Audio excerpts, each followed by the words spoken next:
बिस्मिल्लाहिर्रहमानिर्रहीम। अस्सलाम वालेकुम एवरीवन। कैसे हैं जी सब?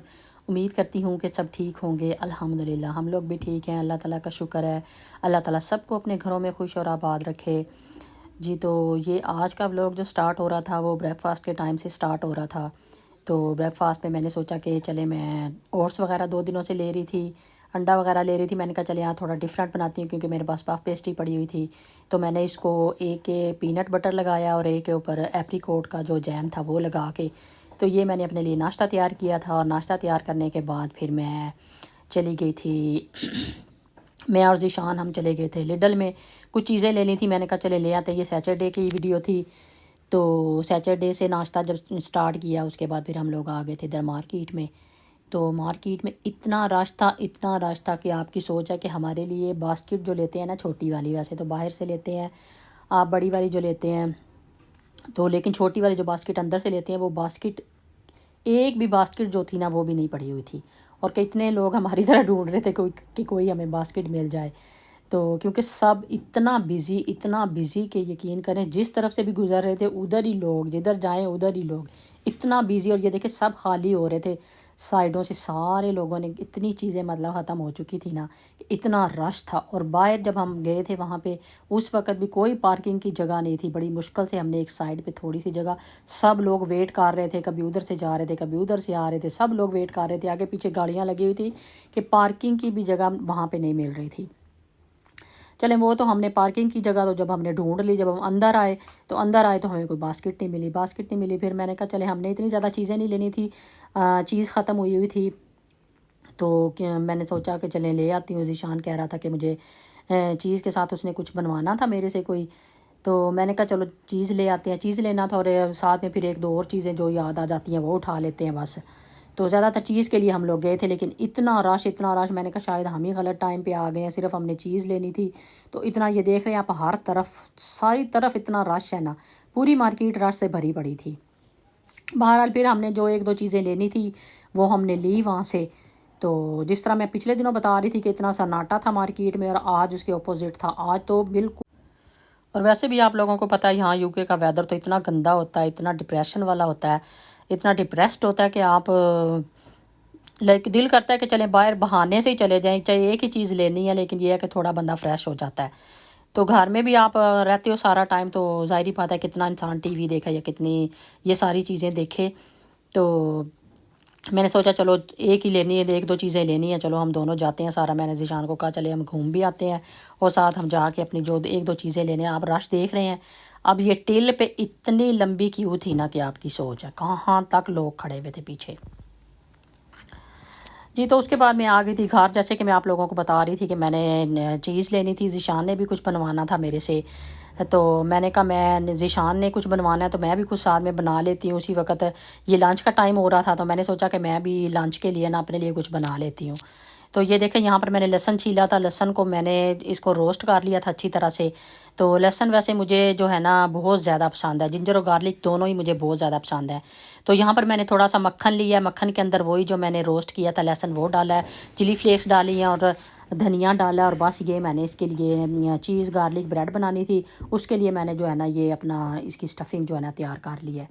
तो ये देख ले यहाँ पर ये मेरे पास पहले से बन पड़ा हुआ था, क्योंकि अगर आपके पास टाइम ना हो कि आप आटा गूंदें, उसकी डो बनाएं, उसको राइस होने का इंतज़ार करें, ये सबसे इजी वे है। अगर आप किसी वक्त भी घर बनाना चाहें ना, यकीन मैं तो अक्सर ये बना लेती हूँ जब भी मेरा दिल कर रहा हो ना बनाने को खाने को, तो मैं हमेशा ज़्यादातर ये वाली इस तरह तरीके से बना लेती हूँ। ये देखिए अंदर मैंने उसको सारे को काटा है, पहले मैंने उसको इस तरह के ताकि उसके अंदर सारी स्टफिंग भर दूँ। सबसे पहले मैंने चीज़ डाली है, चीज़ के ऊपर फिर मैंने ये सारी जो इसकी चीज़ की और इसकी ये मक्खन वगैरह की जो स्टफिंग बनाई थी वो डाली है, और थोड़ी सी चीज़ और ऊपर से डाली, और 5 मिनट सिर्फ मैंने एयर फ्राई में रखा है। और माशाल्लाह से मेरी जो गार्लिक ब्रेड थी ना वो रेडी हो गई थी। उसको मैंने 5 मिनट के लिए रखा, और साथ ही मैंने घर इन बच्चों के लिए भी बनाना था लंच वगैरह। मैंने आज इनके लिए माश की दाल और मैं चिकन बनाने लगी थी। ये देखें उसके साथ ही 5 मिनट ही तकरीबन हुए थे, 4 मिनट हुए थे तकरीबन। तो तैयार भी हो गई थी, ये देख ले इंस्टेंट और इतनी जल्दी और इतने मज़े की, यकीन करें मुझे तो बहुत ही मज़ा है। मैंने हालांकि मेरा ये लंच था, मैंने सिर्फ यही खाई थी बस लंच में, ये इतने मज़े की थी कि मुझे कुछ और खाने की किसी चीज़ की भी वो कहते हैं ना कि चाहत नहीं थी, बस मुझे ये इतने मज़े की लगी। ये देखें इसकी चीज़ देखें और इतने मज़े का लग रहा था ना, यकीन करो। इसके अंदर जो गार्लिक का टेस्ट होता है ना, यकीन करें गार्लिक वैसे ही मुझे बहुत ज़्यादा पसंद है, मैं हर चीज़ में ज़्यादा गार्लिक यूज़ करती हूँ। तो मैंने तो अपना लंच कर लिया था, मैंने बनाना था बच्चों के लिए यहाँ पे लंच, और बच्चों के लिए मैं बनाने लगी थी माश की दाल और आज चिकन बनाने लगी थी मैं। तो यहाँ पर सबसे पहले मैंने थोड़ा सा जो डाला था इसके अंदर ज़ीरा डाला था, ज़ीरे के साथ ही मैंने प्याज डाल दिए थे। प्याज थोड़े ब्राउन हो जाएंगे तो साथ ही अभी इसके अंदर मैंने चिकन डाल दिया। और इधर मैं निकाल रही थी, देख रही थी कि माश की दाल किधर पड़ी हुई है। और जब मैंने माश की दाल निकाली है बाहर, तो ये माश की दाल आप भी देख रहे होंगे कि ये इतनी बारीक नहीं होती, ये पता नहीं कौन सी वाली आ गई थी माश की दाल, ये काफ़ी बारीक थी। वैसे नॉर्मली काफ़ी मोटी मोटी दाल होती है, जैसे येलो वाली दाल होती है, लेकिन ये काफ़ी बारीक वाली दाल थी। मैंने कहा चले जो भी है कोई बात नहीं, माश की दाल वैसे भी हेल्दी होती है, मैंने कहा चले ठीक है यही डाल देती हूँ। और साथ ही यहाँ पर मैं सारे स्पाइसेस डाल रही थी इसके अंदर, चिकन के अंदर अदरक लहसुन का पेस्ट वगैरह डाला और सारे स्पाइसेस डाले। ये देखें दाल मैंने धो ली है और ऐसे लग रहा है जैसे पता नहीं क्या ये है, ये लाइक इतनी बारीक बारीक है जैसे चावल होते हैं बारीक बारीक। तो अभी दाल भी मैंने इसके अंदर ऐड कर दिया और इसमें मैं थोड़ा सा पानी डाल दूँगी अब, ताकि दाल अच्छी तरह गल जाए। ये देखें सारा उसने घी छोड़ दिया है, तो बस अब मैं इसके अंदर डाल दूँगी पानी थोड़ा सा डाला है बस, बिल्कुल ही तकरीबन ड्राई होने वाली हो जाएगी तो जब तक दाल गलेगी। तो यहाँ पर तकरीबन माशाल्लाह से रेडी हो गई थी। और ये देखें इसके अंदर ही मैं सारी सब्ज़ मिर्चियाँ धनिया वगैरह डाल रही हूँ। तो दाल भी हमारी रेडी हो गई थी, लंच बच्चों का भी रेडी हो गया था और साथ ही मैंने तो अपना लंच कर लिया था। तो ये इनकी दाल भी इधर साथ ही रेडी हो गई थी। और आप लोग ऐसे करें जल्दी जल्दी, जो भी मेरे बहन भाई मेरी वीडियो देख रहे हैं, आप लोग जल्दी से मेरे चैनल को सब्सक्राइब कर लें और बेल आइकॉन को ज़रूर आप लोगों ने क्लिक करना है, ताकि जो भी मेरी वीडियो है आप लोगों को देखने के लिए मिले। ये देखें मैंने प्लेट में डाली थी क्योंकि रोशनी का कुछ मसला हो रहा था उसके अंदर, जब मैं डाल रही थी तो मुझे ऐसे लग रहा था कि अंधेरा अंधेरा हो रहा है। थोड़ी सी मैंने लिक्विड रखी थी क्योंकि हर रोज़ ही बच्चे जो है ना वो बिल्कुल ही बिल्कुल ड्राई ड्राई खाते हैं, तो मैंने इसलिए थोड़ी सी लिक्विड आज रखी थी। तो यहाँ पर कई दफ़ा आप लोग देखते हैं कि घर में बहुत सी चीज़ें होती हैं ना जो पड़ी हुई होती हैं एक्स्ट्रा, और कोई भी नहीं उनको खा रहा होता। ये कितने दिनों से मेरी नज़रों से ये गुजर रही थी, ये वाली जो खजूरें पड़ी हुई थी ना, इतने दिनों से मेरी नज़रों से गुजर रही थी। मैंने कहा ये ख़राब ही हो जाएंगी। आज मैंने सोचा आज मैं इनका कोई ना कोई बंदोबस्त करती हूँ। तो आज मैंने खजूरों को अच्छी तरह से धोया, साफ़ किया, इसके अंदर से गुठलियाँ वगैरह निकाली और उसको इस तरह इसके एक ट्रे में लगा लिया उसको। और साथ ही मेरे पास बड़ी जो मेरी फेवरेट चॉकलेट है वो पड़ी हुई थी, उसके अंदर थोड़ा सा मक्खन डाला, उसको मैंने कर लिया, मेल्ट कर लिया। और ये देखें ये मैं इसके ऊपर डाल दूंगी और साथ ही ऊपर से मैं इसके ऊपर सीड्स जो हैं थोड़े से वो डाल दूँ, मिक्स सीड जो मैं अक्सर ओट्स के साथ सुबह के टाइम खाती हूँ। और मैंने आप लोगों को कितनी दफ़ा बताया कि ये बहुत फ़ायदेमंद है, इसके बहुत से बेनिफिट हैं। इसके रैपर के ऊपर भी लिखा होता है कि इसके क्या क्या बेनिफिट हैं। तो ये देखें इसके ऊपर सारा कुछ डाल दूंगी और सारे को इवन कर लेंगे हम। इवन करके इसको थोड़ी देर के लिए हम ठंडा होने के लिए रख देंगे। जब ये ठंडी हो जाएगी तो ये देखें इसके साथ मैंने कटर के साथ मैंने इसको काट लिया था। तो इतनी अच्छी जो थी ना हेल्दी वाली जो होती है ना एनर्जी बार्स जिनको कहती हैं वो बन गई थी। चॉकलेट भी आपका, चॉकलेट का भी आपका वो जो होती है क्रेविंग वो भी पूरी हो जाती है। साथ में आपकी खजूरें हैं, साथ में आपके वो सीड्स हैं सारे, और इतने मज़े की और इतनी हेल्दी है। आप लोग भी ज़रूर ट्राई करें। और आप लोगों ने मुझे बताना है कि मैंने जो बची खजूरों से ये निकाला था, जो मैंने तरीका निकाला है उसका उनको सेव करने का, तो आप लोगों को कैसा लगा है तो आप लोगों ने ज़रूर मुझे कमेंट्स करके बताना है। और कौन कौन इस तरह बची हुई चीज़ों को इस तरीके से इस्तेमाल कर लेता है ताकि वो खाई भी जाएं, ज़ाया भी ना हो और किसी काम भी आ जाएं। तो ये मैंने बना ली थी। और आज दिन ऐसा था कि कुछ बची हुई चीज़ों से मैं कुछ ना कुछ बना रही थी। मैं एक हफ़्ता पहले तकरीबन लेके आई थी गाजरें, के वैसे गाजरें सैलड वगैरह में डालने के लिए। मैंने कहा सैलड वगैरह में डाला करूँगी। आपको पता है कि मौसम कितना, अभी भी आपको मेरा गला इतना भारी लग रहा होगा। मौसम इस तरह है कि सैलड खाने को तो दिल भी बिल्कुल भी नहीं करता। दूसरी बात यह है कि दिन इतने छोटे हैं कि मैं कहती हूँ कि एक ही सुबह नाश्ते के बाद आप कोई भी एक ही मील खाते हो, जिस टाइम भी आप खाओ तो 2 मील आपके सुबह एक नाश्ता हो जाता है। उसके बाद आपका जो है लंच अगर आप 4-5 बजे कर रहे हो तो वो डिनर भी हो गया, तो लंच भी हो गया।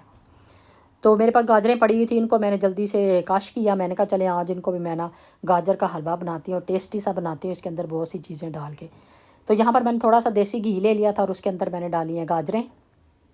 इन गाजरों को अच्छी तरह से हम अगर, क्योंकि थोड़ा बहुत अगर इसमें पानी होता है तो वो सारा ड्राई हो जाएगा। इनको अच्छी तरह से हम इसके अंदर देसी घी के अंदर ना इनको अच्छी तरह से पकाएंगे, काफ़ी देर पकाएंगे। तकरीबन मैंने 10 मिनट पकाया था इसको अच्छी तरह से। जब मुझे लगा कि अब बिल्कुल सही पक गई हैं, उसके बाद मैं इसके अंदर ऐड करूँगी दूध मैं कम क्वांटिटी में ऐड करती हूँ क्योंकि वो पकने में बहुत ज़्यादा देर लगता है। हालांकि मैंने थोड़ा सा दूध डाला था, इसको भी पकने में तकरीबन आधा घंटा तकरीबन लग गया था, क्योंकि वो जब तक ड्राई ना हो, जब तक आपका ज़ाहिरी बात है हलवा भी अच्छी तरह से तैयार नहीं होता जी। तो दूध के बाद अब साथ साथ बाकी चीज़ें सारी मैं ऐड करती जाऊंगी। ये देख लें, सबसे पहले मैंने इसके अंदर शुगर ऐड कर दी है। इनको हर सारी चीज़ों को 2-2 मिनट पकाने के बाद साथ साथ दूसरी चीज़ें उसके साथ ही ऐड करती जाऊंगी। यहाँ पर ये देख लें, ड्राई मिल्क है, आपके पास है तो ऐड कर दें, नहीं है तो आपकी मर्ज़ी है। तो कुछ लोग यहाँ पे इसके अंदर बाद में जब एंड में पक जाता है तो डालते हैं इसके अंदर खोया। तो मैंने पहले ही, मेरे पास ड्राई मिल्क पड़ा हुआ था, मैंने सोचा कि मैं पहले इसके अंदर ऐड कर देती हूँ। तो ये यहाँ पर मैं डाल रही हूँ कोकोनट से भी इसका टेस्ट बहुत ही नाइस और बहुत ही अच्छा बनता है। इसको हम बहुत से तरीक़ों से बना सकते हैं। जैसे हम अगर इसको ट्रे में रख दें और इसको ठंडा होने दें अच्छी तरह से, फिर इसको पीसीस में काट लें, वो भी बहुत मज़े का होता है। लेकिन मैंने इसको ऐसे ही रखा था। तो अब साथ साथ सारी चीज़ें मैं इसके अंदर डालती जा रही हूँ, सब कुछ ऐड करती जा रही हूँ। हालांकि देखिए दूध मैंने कम डाला है, लेकिन इसके लिए भी काफ़ी आपको टाइम लगेगा, इसको ड्राई होने में काफ़ी टाइम लग जाता है। तो जैसे जैसे ये देखें ड्राई हो रहा है, इसकी लुक बिल्कुल चेंज होती जा रही है। तो पता चल रहा है कि अब ये गाजर का हलवा बन रहा है। तो ये यहाँ पर मेरे पास थोड़े से पड़े हुए थे नट्स, तो पिस्ते और बादाम थे, वो मैंने इसके अंदर ऐड किए हैं। तो इनके ऐड करते ही देखिए अब काफ़ी जो है ना दूध जो लग रहा है, जैसे मतलब लाइक कम थोड़ा सा नज़र आ रहा है। अब यहाँ पर देख लें तकरीबन यहाँ पर रेडी है। इस पोजीशन पे अगर आप लोग चाहें तो अंडे भी ऐड कर सकते हैं, लेकिन मैं इसके अंदर नहीं करूँगी क्योंकि मुझे आदत है कि मैं सुबह जिस टाइम नाश्ता करती हूँ उस टाइम मैं जो है ना अंडा बना के हल्के से मक्खन में, तो उसके बाद इसमें थोड़ा सा जितना मैंने खाना होता है, लाइक ये हलवा जो होता है वो उसके अंदर डाला और उसको गर्म कर लिया फ्राई पैन के अंदर ही। तो वो बहुत ही मज़े का लगता है, बिल्कुल फ्रेश। तो ये देख लें यहाँ पर हमारा जो हलवा है रेडी हो चुका है। लुक में भी इतना नाइस लग रहा था। यहाँ पे थोड़ी सी आज रोशनी का थोड़ा सा मसला बना हुआ था, लाइट अच्छी नहीं आ रही थी, लेकिन इतना नाइस कलर और इतना मज़े का टेस्ट, तो क्या इसका टेस्ट था, लेकिन लुक में भी इतना नाइस लग रहा था। जो हम अक्सर बाहर से लेके आते हैं बिल्कुल उस तरह लग रहा है ये। और यहाँ पर ये थोड़े से मेरे पास नट्स भी पड़े हुए थे, वो मैंने कहा थोड़े से ऊपर डाल देती हूँ, जो मैंने अभी ग्राइंड किए थे, तो वो डाल रही हूँ इसके अंदर। आई होप आज की मेरी सारी रेसिपीज़, मेरी पूरी वीडियो आप लोगों को अच्छी लगी होगी। तो सारे में कुकिंग ही थी। आपको पता है कि जैसे कि वेदर है तो घर में रह के, तो फिर आप बाहर जाओ तो आप कहीं जाते हो घूमने फिरने या कुछ भी करने, लेकिन घर में रह के तो ज़ाहिरी बात है आप कुकिंग कर रहे हो या घर के काम कर रहे हो। तो वो मैंने सारी जो है ना आपसे 2 दिन की रूटीन इसमें शेयर किया। आई होप आप लोगों को सारी मेरी रेसिपीज़ अच्छी लगी होंगी, मेरी वीडियो अच्छी लगी होगी। अच्छी लगे तो मेरे चैनल को प्लीज़ ज़रूर सब्सक्राइब करना है, बेल आइकॉन को भी क्लिक करना है। और ये देखें मैं आप लोगों को खा के भी बता रही हूँ, ये पहली बाइट आप लोगों के लिए, लेकिन खानी तो मैंने ही है। तो आप सब जो लोग भी मेरे बहन भाई मेरी वीडियो देख रहे हैं, तो आप लोगों ने ज़रूर मेरे चैनल को सब्सक्राइब करना है। अपना और अपनी फैमिली का बहुत बहुत ख्याल रखें, मुझे और मेरी फैमिली को भी अपनी दुआओं में याद रखें। इंशाल्लाह ताला नेक्स्ट वीडियो में, नेक्स्ट व्लॉग में फिर मिलेंगे। ओके बाय, अल्लाह हाफिज़।